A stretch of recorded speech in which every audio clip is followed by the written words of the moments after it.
Bonjour Sylvie Vartan. Très gentil d'avoir accepté d'être avec nous aujourd'hui sur ce plateau.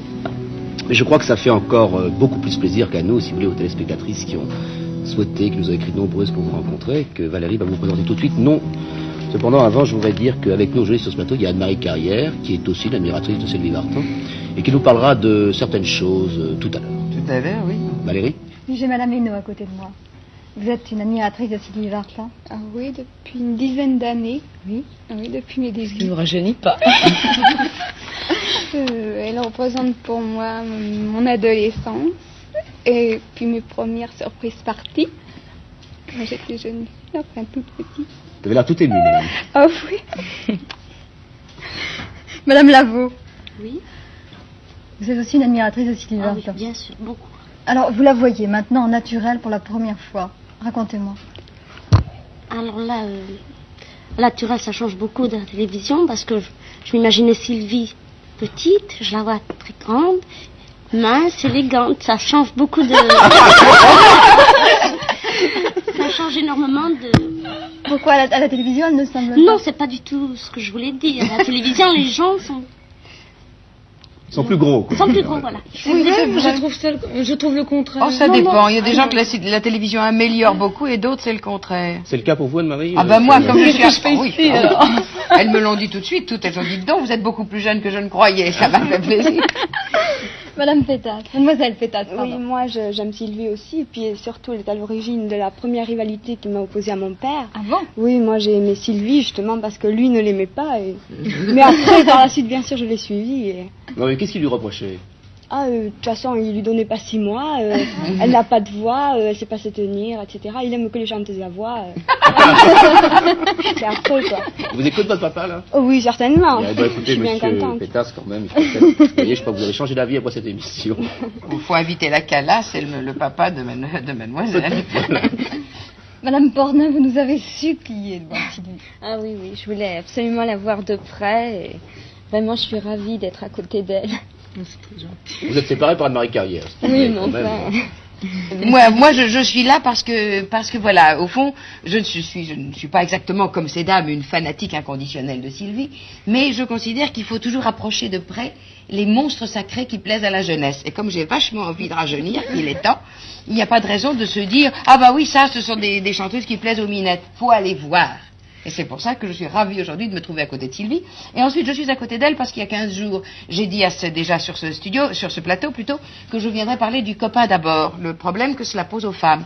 Et je sais que Sylvie est mariée avec un garçon qui s'appelle Johnny Hallyday, tout le monde le sait, et pour lequel certainement les copains ont beaucoup d'importance. Et tout à l'heure, on en parlera et je me permettrai certainement de vous poser une question à ce sujet. D'accord. Madame Pornin, Sylvie, c'est un modèle pour vous. Oui, oui, oui. Vous vous habillez comme elle? Plus maintenant, plus tout à fait, mais enfin, à ses débuts, oui, je m'étais fait faire le costume blanc qu'elle portait sur scène. Le pantalon. Oui, le pantalon. Et les robes aussi, la coiffure, j'étais très longtemps coiffée comme elle, et vraiment, je la trouve formidable, à tout point de vue. Madame Hainaut, vous voudriez savoir ce que fait Sylvie de ses robes? Oui, Quand si elle est elle portée- les revend, si elle les donne, de toute votre Non, je les garde-robe. donne, oui. Vous les donnez? Je voulais savoir aussi si Sylvie fait un régime, je crois. Oui, un régime alimentaire. Dites-nous toute la vérité. C'est la vérité. C'est-à-dire que j'adore manger, je suis très gourmande et je ne me refuse jamais un petit plat. Qu'est-ce que vous avez pris avant de venir, par exemple? J'ai pris en vitesse, j'ai mangé un Châteaubriand avec des haricots verts et un artichaut vinaigrette. Ah bah ça va, c'est du solide. C'est pas très gai quand même, enfin rapide. J'ai mangé à la cantine de la télé, je crois. Oui, alors évidemment, c'est pas un restaurant 3 étoiles. Et alors, je me donne des marges comme ça. Alors, je mange. Et puis, quand je me trouve un peu trop grossie, alors j'essaie de moins manger, mais c'est très pénible pour moi. Parce que comme pour moi, manger, c'est un plaisir. Mais c'est très bien, ça prouve que vous avez bon caractère. C'est vrai. Mais je vous assure, ça prouve que vous aimez la vie. Évidemment, à un moment, il faut arrêter. Madame Lavaux. Moi, j'aurais aimé, j'ai une petite fille qui est du même âge que son fils, David. Et moi, j'aimerais savoir, lorsque vous partez en tournée ou faire des galas, si la séparation avec votre fils n'est pas trop pénible. Aussi, très pénible. Pourquoi on n'a pas vu Sylvie, votre fils? Où? Sur le reportage. Parce que ce n'est pas quelqu'un qui est qui a besoin d'être vu, photographié et filmé. Il est à l'âge où il va à l'école, où il a sa vie personnelle, et je crois que ça compte beaucoup. Il n'a pas à être mélangé dans ce monde qui est étranger à lui. Ah, mais est-ce qu'il se rend compte quand même très bien qu'il est le fils de Johnny Hallyday de Sylvie Vartan? Vous savez, pour lui, ça n'a aucune valeur particulière, plus que si on était boulanger ou... Mais quel âge a-t-il maintenant? 5 ans. 5 ans, oui.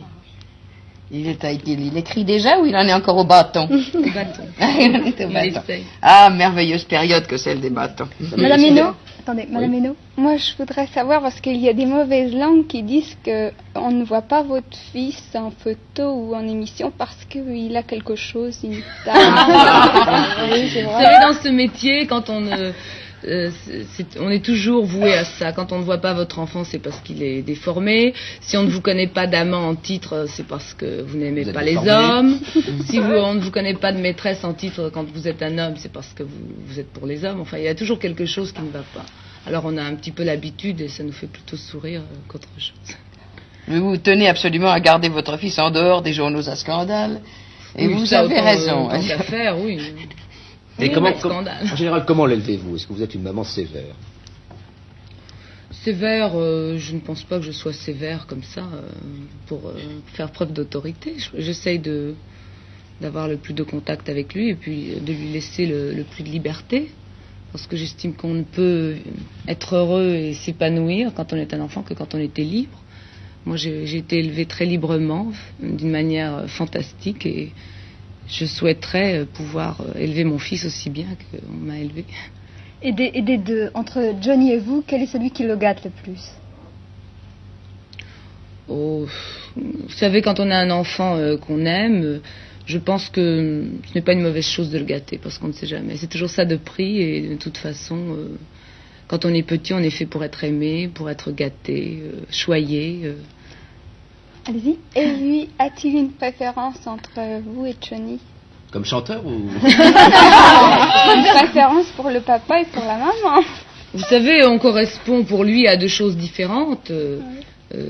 C'est un garçon, donc, étant donné qu'il est encore très petit, comme d'ailleurs les petites filles, quand elles sont petites, sont plus proches de leur mère parce que c'est la mère qui s'en occupe plus, qui donne le plus de tendresse. Ça, c'est une chose tout à fait naturelle. Le père représente plus l'autorité, si vous voulez, et plus le respect, peut-être.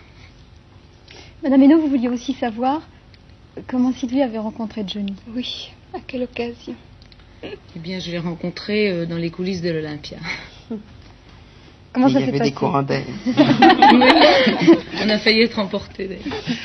Mais, Vous l'avez été. oui. Vous l'avez été emporté par la passion. Mesdames, je vous trouve un peu timide, là. Tout à l'heure, vous aviez beaucoup de questions, et puis maintenant, vous êtes toutes collant de l'admiration, mais Je vois sortez que vos Madame questions. Hénaud a un peu de... Oui, sortez votre papier, n'ayez aucun complexe. On fait une émission à l'américaine, comme disait Sylvie tout à l'heure. Par conséquent, il faut être naturel. Je peux parler? Oui, oui, c'est là pour ça. Que représente pour vous le mot amitié, et avez-vous beaucoup d'amis? Pour moi, c'est quelque chose de très important, bien sûr, et puis je n'en ai pas tellement. Enfin, de vrais amis, ce qu'on appelle les vrais amis. J'en ai peut-être 8 ou 9, mais je peux vraiment compter sur eux, et j'espère qu'eux peuvent compter aussi sur moi, et qu'ils le savent. Je crois que c'est quelque chose de très important dans la vie d'avoir des bons amis. Vous savez que 8 ou 9, vous êtes très gâtés Oui, par je la sais, vie. oui. Sur les C'est amis pas filles ou mal. les garçons en général? Les deux. Les deux. J'ai peut-être 2 amies filles, et puis tout le reste sont des garçons. Mais est-ce que vous êtes capable de faire des choses pour vos amis? Est-ce qu'on a peut-être un peu l'impression que quand on est une grande vedette comme ça, les amis doivent suivre, être là quand il faut, mais est-ce que Vous savez, les gens qui suivent, en général, sont des gens inintéressants parce qu'ils suivent. C'est juste, les gens intéressants sont ceux qui ne suivent pas et qui vous font des scènes, qui se permettent de vous traiter d'égal à égal, parce que quand on vous suit, les rapports sont faussés automatiquement. Vous acceptez qu'on vous fasse des scènes? Oui. Facilement? Oui. Vous croyez? Ah bah oui, si c'est motivé, puis quand on est amis, je veux dire, on supporte tout. Vous avez plutôt bon caractère. Ça, ce n'est pas à moi qu'il faut le demander. Non, au contraire, moi je trouve vous êtes, on dit de vous que vous êtes prétentieuse, orgueilleuse, je demande pas d'amitié. Et moi je voudrais savoir, envers le public, hein, je voudrais savoir justement si si c'est pas à cause, enfin, à vos débuts, le public, je crois, vous a rejeté. On n'a pas voulu de vous, on vous a pas aidé. Nous particulièrement. Je voudrais savoir si c'est à cause de ça. Ah non, c'est pas ça, c'est que de nature, je suis assez timide et assez pudique, si bien que je n'aime pas trop peut-être faire de tapage autour de moi. On en a fait à une époque malgré moi, et j'en étais assez gênée. Bon, j'ai choisi de ne pas mettre de l'huile sur le feu, de ne pas faire d'histoire, et peut-être que les gens n'ont pas très bien compris cette réaction, parce que... Vous avez quand même le respect du public. Oh, absolument, parce que de toute façon, on ne peut pas faire ce métier si on n'a pas le respect du public, parce que je trouve que d'abord le public est un, c'est-à-dire que c'est une masse, donc, qui est vraiment comme une seule personne, en fait, qui ressent les choses très exactement, et qui se rend très bien compte si un artiste est sincère, s'il ne l'est pas, sur une scène, tout du moins. Et je pense que les gens qui durent sont ceux qui sont sincères. Mais est-ce que vous croyez que quand on a du talent, on réussit toujours d'une manière ou d'une autre? Il faut avoir du talent, bien sûr, et puis il faut aussi avoir de la volonté, je crois, et puis provoquer les choses. Vous êtes courageuse? Non, pas plus que quelqu'un d'autre. Mais beaucoup de volonté, vous avez beaucoup de volonté. Oui, j'ai de la volonté. Oui. Oui. C'est-à-dire que j'ai de la volonté parce que j'ai une passion, et quand on a une passion, je crois qu'on a de la volonté automatiquement. Madame Pornin. Et moi, je voulais surtout lui poser la question suivante. Si elle envisageait dans les jours prochains de faire du cinéma. Oui, ça c'est quelque chose qui me tient vraiment à cœur et que j'aimerais vraiment réussir. Mais c'est difficile pour moi de trouver un sujet qui me plaise. Parce qu'étant donné que je suis chanteuse, en France, le fossé entre le musical et le cinéma est très grand. En Amérique, par exemple, il n'y a pas de fossé entre les deux métiers. C'est-à-dire qu'un chanteur peut très bien être un comédien, comme Sinatra, comme Sammy Davis, Barbara Streisand. On leur propose des rôles.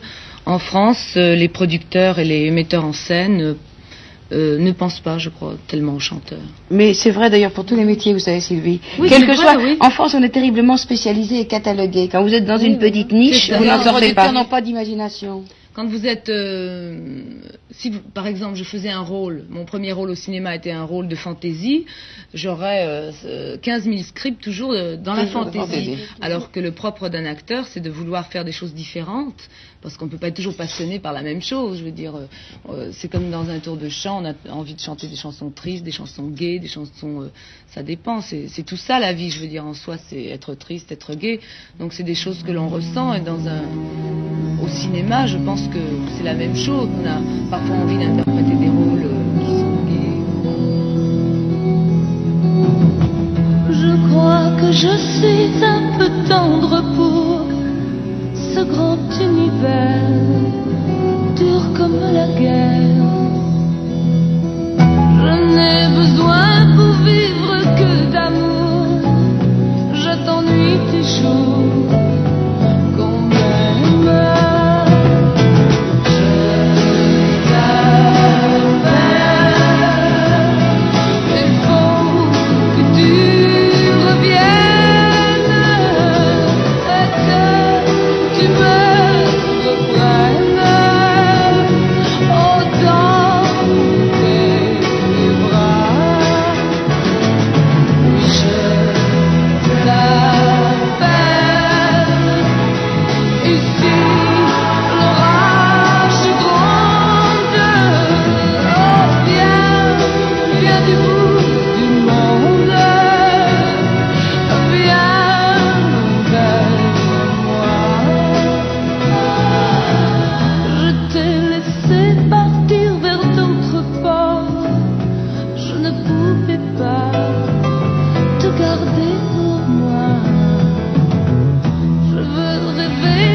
Oui,